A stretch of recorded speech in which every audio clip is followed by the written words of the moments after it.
Alors qu'est-ce qui se passe maintenant quand on va regarder au niveau actuel? Donc on a analysé des chèvres actuelles qui venaient de 5 sites différents, qui sont répartis en fait sur la carte présentée là-haut. Donc qui représentaient 28 chèvres. Et dans ce cas-là, donc sont représentés en fait ici, on a mis en évidence deux groupes, le groupe A et le groupe C. Donc deux lignées mitochondriales qui ont été mises en évidence sur les chèvres actuelles en Corse. Alors cette lignée C, elle est quand même un peu particulière, je vous en ai parlé tout à l'heure, on a vu qu'elle était visible au néolithique, avec des chèvres, on avait la moitié à peu près des chèvres qui étaient de la lignée A, la moitié des chèvres qui étaient de la lignée C, mais aujourd'hui, la lignée C, elle est présente que dans très peu de cas. Et on a très peu de chèvres qui sont observées avec cette lignée C. Et ici sont représentées toutes les séquences disponibles au niveau mondial pour ces chèvres-là. Donc il y en a une quarantaine, donc c'est pas énorme.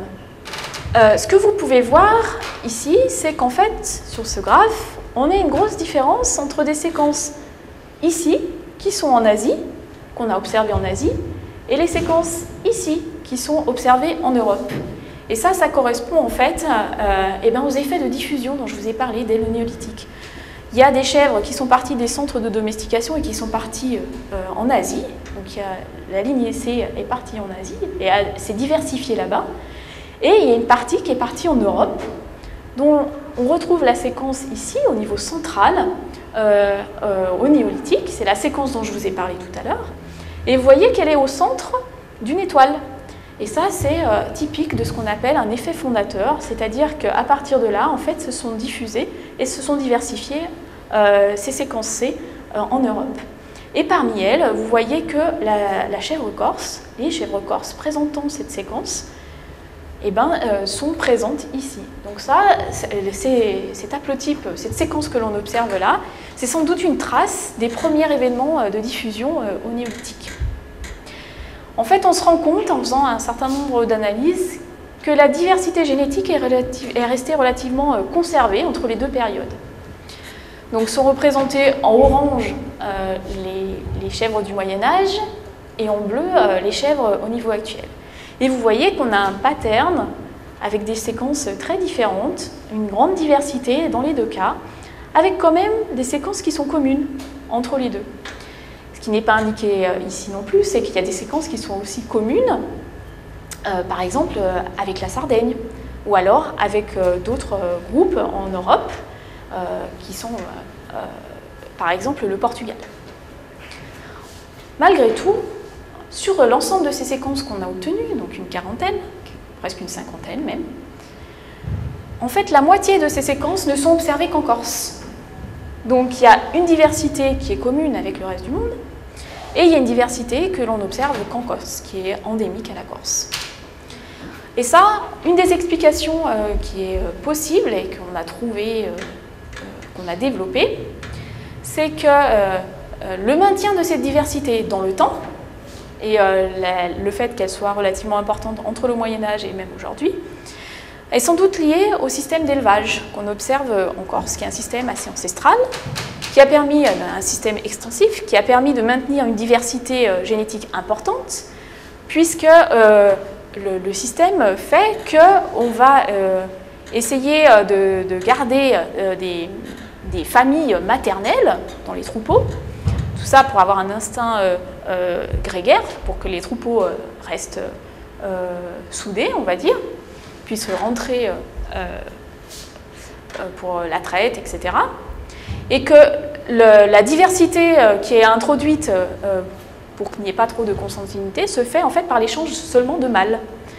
Et comme nous, on s'intéresse ici à la diversité génétique mais mitochondriale, on a dit, donc les mitochondriales qui est héritée au niveau maternel, et donc on s'attend quand même à avoir une grande diversité entre ces troupeaux et entre ces lignées maternelles, puisque la sélection est faite dans ce sens-là.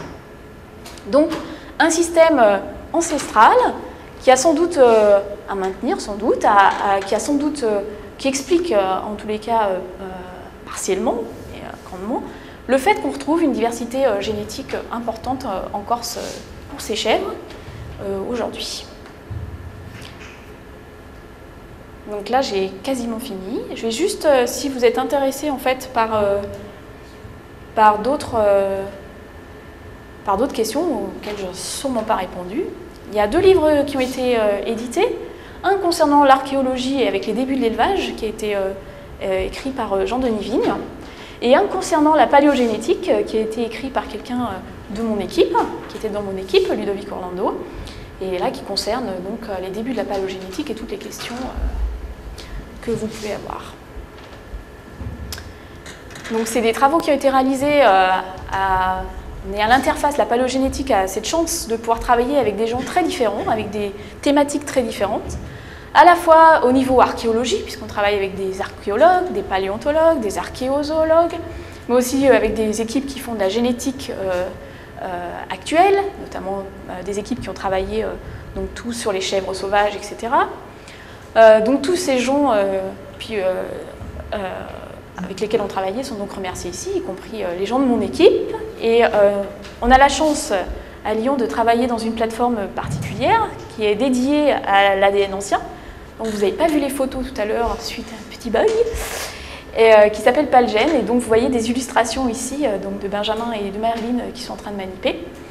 Et vous voyez un peu le type de protection qu'on est obligé de prendre pour travailler sur des échantillons où la quantité d'ADN qui est préservée dans les échantillons est tellement faible qu'on est obligé de protéger tout. Je voulais vous remercier pour votre présence.